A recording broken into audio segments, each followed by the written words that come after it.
ನಿಮ್ಮವರೆಲ್ಲ ಸತ್ಯ ಹೇಳಿದ್ರು ರಾಜನ ಅದು ರಾಜೀನಾಮೆ ತಗೊಂಡು ಸರಿ ಇಲ್ಲ ಅಂತ ಬಿಜೆಪಿ ಅವರು ಹೇಳ್ತಾ ಇದ್ದಾರೆ. ಖಂಡಿತವಾಗಿ ಕೂಡ ರಾಜಣ್ಣ ಅನೇಕ ಸಾರಿ ಈ ಸರ್ಕಾರದಲ್ಲಿ ಸಚಿವರಾಗಿದ್ದು ಸತ್ಯವನ್ನೇ ಹೇಳಿದ್ದಾರೆ. ಅಂದರೆ ಇವತ್ತು ಸತ್ಯ ಹೇಳಿದ್ರೆ ಕಾಲ ಇಲ್ಲ ಅನ್ನೋದಕ್ಕೆ ರಾಜಣ್ಣವರೊಂದು ಜ್ವಲಂತ ಉದಾಹರಣೆಯನ್ನು ನಾವು ಕೊಡಬಹುದು. ಇವತ್ತು ಅನೇಕ ಬಾರಿ ಕಾಂಗ್ರೆಸ್ ಸರ್ಕಾರದ ನೀತಿಗಳನ್ನು ನೇರವಾಗಿ ಖಂಡಿಸಿದಂಥವ್ರು, ಅವರು ನೇರವಾಗಿ ಹೇಳಿದಂಥವ್ರು. ಇವತ್ತಲ್ಲ ಅವ್ರ ಸ್ವಭಾವನೇ ಆ ಥರ. ಆದರೆ ಇಂಥ ನೇರ ನುಡಿಯಂಥ ಸ್ವಭಾವ ಇರ್ತಕ್ಕಂಥವ್ರನ್ನ ಮಂತ್ರಿ ಸ್ಥಾನದಿಂದ ಉಚ್ಚಾಟನೆ ಮಾಡಿರೋದು, ರಾಜೀನಾಮೆನೆಲ್ಲ ಉಚ್ಚಾಟನೆ ಮಾಡಿರ್ತಕ್ಕಂಥದ್ದು. ಇನ್ನು ಮುಂದೆ ಯಾರು ಕೂಡ ಸತ್ಯವನ್ನೇ ಹೇಳಬಾರ್ದು, ಸುಳ್ಳನ್ನೇ ಹೇಳಬೇಕು ಅಂತೇಳಿ ಸುಳ್ಳನ್ನು ಮನೆ ದೇವರೇ ಮಾಡ್ಕೊಂಡಿರ್ತಕ್ಕಂಥ ಕಾಂಗ್ರೆಸ್ ಸರ್ಕಾರಕ್ಕೆ ಇದೊಂದು ಜ್ವಲಂತ ಉದಾಹರಣೆ.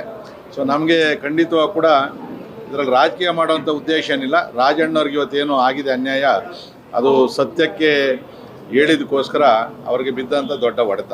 ಸರ್, ಹಾಗೆ ನೀವು ಧರ್ಮಸ್ಥಳಕ್ಕೆ ಕಾರ್ ರಾಡಿ ಹೋಗ್ಬೇಕು ಅಂತ ಏನೋ ಪ್ರಸ್ತಾಪ ಇದೆ. ಯಾವ ರೀತಿ ತಯಾರಿ ಆಗ್ತದೆ ಸರ್? ಎಷ್ಟು ಕಾರ್ ಹೋಗ್ತವೆ ಬೆಂಗಳೂರಿಂದ ಅಥವಾ ಎಲ್ಲೆಲ್ಲಿಂದ ಬರ್ತಾ ಇದೆ? ಇವತ್ತೇನು ಧರ್ಮಸ್ಥಳದಲ್ಲಿ ಸುಮಾರು 13 ವರ್ಷಗಳ ಹಿಂದೆ ಸೌಜನ್ಯರವರ ಒಂದು ಅತ್ಯಾಚಾರ ಆಯಿತು. ಆ ವಿಚಾರ ಇನ್ನೂ ಕೂಡ ಜೀವಂತವಾಗಿ ಇಟ್ಟುಕೊಂಡು ಅದರ ನೆಪದಲ್ಲಿ ಕೆಲವರು ಧರ್ಮಸ್ಥಳಕ್ಕೆ ಅಪಪ್ರಚಾರವನ್ನು ಮಾಡೋ ರೀತಿಯಲ್ಲಿ, ಧರ್ಮಸ್ಥಳದ ಮಂಜುನಾಥ ಸ್ವಾಮಿಯನ್ನೇ ಪ್ರಶ್ನೆ ಮಾಡೋ ರೀತಿಯಲ್ಲಿ, ಹಿಂದೂಗಳ ಭಾವನೆಗಳಿಗೆ ವಿರುದ್ಧವಾಗಿ ಧಕ್ಕೆ ತರೋ ರೀತಿಯಲ್ಲಿ ಹೇಳಿಕೆಗಳನ್ನು ಅವೆಲ್ಲ ನಾವು ನೋಡ್ತಾ ಇದ್ವಿ.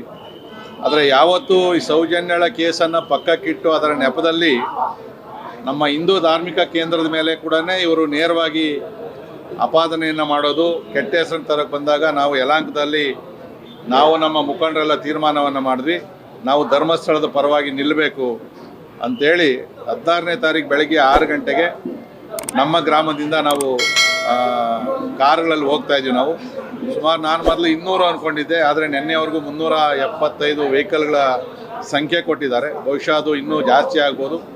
ಸೊ ನಾವು ಇಲ್ಲಿಂದ ನೇರವಾಗಿ ಧರ್ಮಸ್ಥಳಕ್ಕೆ ಹೋಗಿ ಅಲ್ಲಿ ಧರ್ಮಸ್ಥಳದ ಸ್ವಾಮಿಯ ಪೂಜೆಯನ್ನು ಮಾಡಿ, ಇದರಲ್ಲಿ ಯಾರಿಗೆ ತಪ್ಪಾಗಿದ್ದರೆ ಅವ್ರಿಗೆ ಶಿಕ್ಷೆಯನ್ನು ಕೊಡಲಿ, ಯಾರು ಈ ದೇವಸ್ಥಾನದ ಬಗ್ಗೆ ಅಪಪ್ರಚಾರವನ್ನು ಮಾಡ್ತಾರೆ ಅವರಿಗೆ ಸರಿಯಾದ ಶಿಕ್ಷೆ ಆಗಬೇಕು ಅಂತೇಳಿ ನಾವು ಪೂಜೆಯನ್ನು ಸಲ್ಲಿಸಿ ಅಲ್ಲಿಂದ ನಾವು ಭಾನುವಾರ ಬೆಳಗ್ಗೆ ಮತ್ತೆ ಬೆಂಗಳೂರಿಗೆ ವಾಪಸ್ ಬರ್ತೀವಿ.